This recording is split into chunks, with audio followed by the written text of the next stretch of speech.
Canada. Oh, Canada. You beautiful, beautiful country.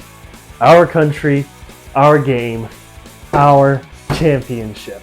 The Four Nations Face-Off has come to a close, and Team Canada are your winners in the return to Best on Best Hockey. What's going on, dudes and dudettes? My name is Gillsy, and I'm going to take you through that rock and rollin' game as we wrap up this banger of a tourney.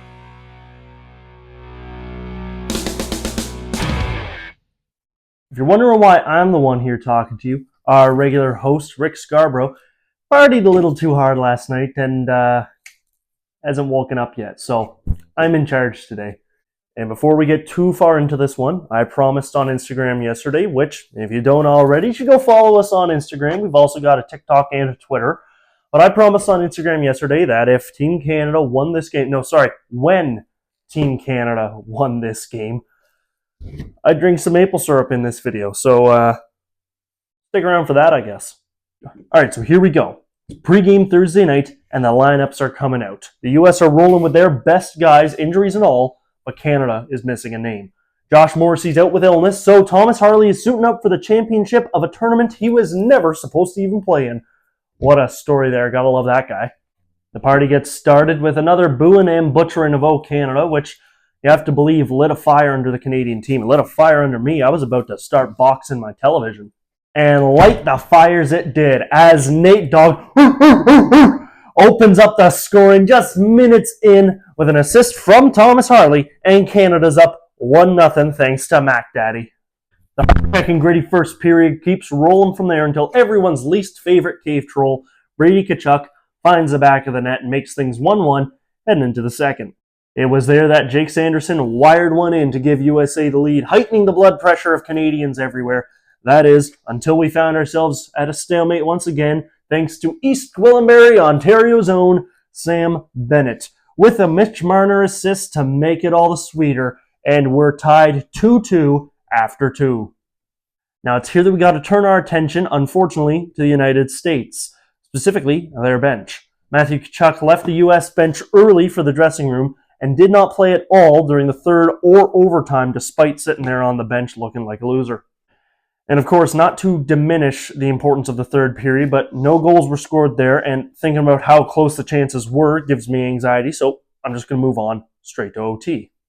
And it's there in overtime that I got to issue an apology on behalf of my boss, Rick Scarborough. Look, Binnington is fine to start this game, but can someone else please play in the third? Of the 9 goals Binnington's allowed in this tournament, 5 of them have come in the final frame. Technically 6, but I'm not going to count Jake Gensel's empty netter from Saturday. Like I said, Binnington can start the game. That is okay. Have him out there for the opening ceremony. Play the first 40 minutes, that's fine. But clearly there's an issue when it comes to the third. Can we throw Aiden Hill in just so he can say he played? Or Sam Montembeault even. Heck, I'll even get in there. Come on. I'm ready to roll. Let's go, Canada. Jordan, the nail gun Binnington, clutched up several times throughout overtime, robbing Austin Matthews on more than one close occasion in front of the net, and standing on his head to keep Canada in this one. And that brings us to the moment. 11:50 on the clock, face-off in the US zone. Loose scramble for the puck, shot from the dot by McDavid, stopped by Hellebuyck. The puck deflects up to the point where Cale Makar finds it, and he rings it around the boards behind the net where it's picked up by Mitch Marner, and the Americans cross their wires in. Oh, who's that? Alone in front? Could it be? Will it be? Connor McDavid catches the pass from Mitch Marner, fires it home, and Canada wins the Four Nations Face-Off. Ooh, it feels so good! That game was important beyond words. We all know it. That game transcended hockey, and I'm not talking politically because I don't like talking politically.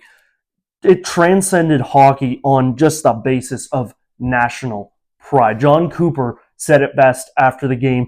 Canada, not the team, Canada the nation, needed that win, and we got it.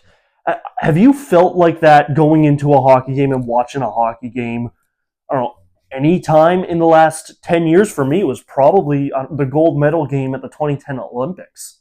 I want to show you all something. Since we're having this little heart-to-heart as Canadians, This is my very first hockey jersey. That is a Vancouver 2010 Sid the Kid Crosby jersey from the Olympics, complete with authentic chocolate milk stains, courtesy of first grade me.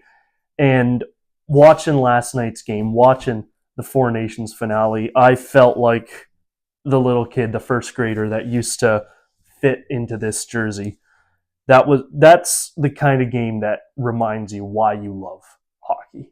And the handshake line too. Love the respect out of both teams. And you know, Mitchie's words to Pappy in the handshake line were something along the lines of, "Hey, yo, buddy, it feels good to be on this side of the handshake. We got to lock in come playoffs. You got to come be on the winning side with me, dog."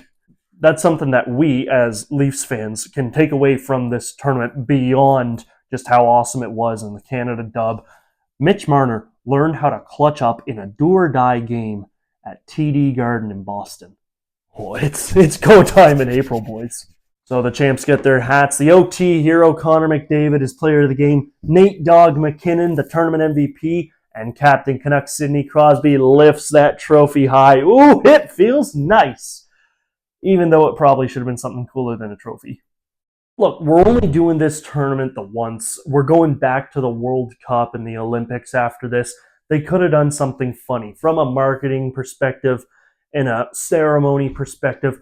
A trophy looks good and it's nice and all. But I just think for the one-off, we could have done something funny, like a pendant the size of your head, skate around carrying that thing, or a title belt, like I suggested at the start of the tournament. Can you imagine Team Canada skating around with one of these? Sidney Crosby going to the Boston crowd, hitting them with the dusty roads. Come on, that trophy, as beautiful as it is, we're never going to see it again. There's probably not going to be another Four Nations. It's going to sit in Gary's basement collecting dust, never seeing the light of day. Except for in the countless photographs of Canada lifting it high. And once the party really got going back in the room, Chris Johnston from SDPN reported that Nickelback could be heard blaring through the hallways, specifically Burn It to the Ground, which is historically funny considering who we beat in this one. And if we're talking about the big celebration, well, time to do my part. I made you a promise, Internet, so it's time.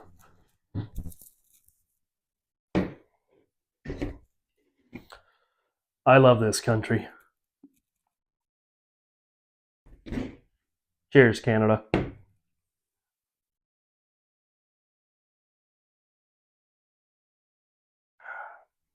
Tastes like victory. And so with that, the Four Nations Face-Off has come to a close. And I think it's safe to say it was a success. The round-robin game between Canada and the U.S. pulled like 10 million viewers between both countries. And this championship game probably did way more than that. We had celebrities and politicians and everybody talking about this game. NBA players were talking about this game instead of promoting their own All-Star game. Four Nations Face-Off was a neat experiment, and it did incredibly. I think everyone is happy that best on best international hockey is back, starting with this and continuing next year with the Olympics and the World Cup in 2028. And that cycle's just going to keep going. Every other year, you're going to have Olympics, World Cup, Olympics, World Cup. But I think you're going to see a more updated version of the All-Star game come back in between those events every other year, whether that's a return to the East versus West, the North American versus World, which I kind of want to see, or anything else. Maybe they go back to the captain's pick or just something other than the 4-team 3-on-3 tournament. That's getting a little boring, Gary. So to the NHL, well done, Gary. You put on a pretty good tournament. To the players that competed, you did your country's proud. And to Team Canada, congratulations. We are definitely proud of you, boys.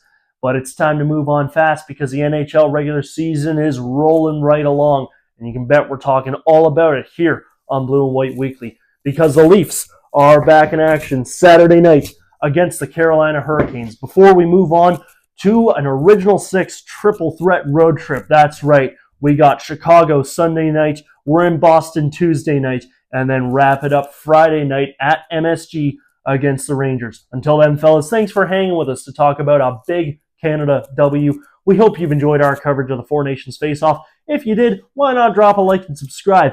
And even if you didn't like it, Like and subscribe anyway, or I'll jersey you in the Harvey's parking lot. We'll see you around, dudes and dudettes. And remember, go Canada, go. Big Canada dub, baby.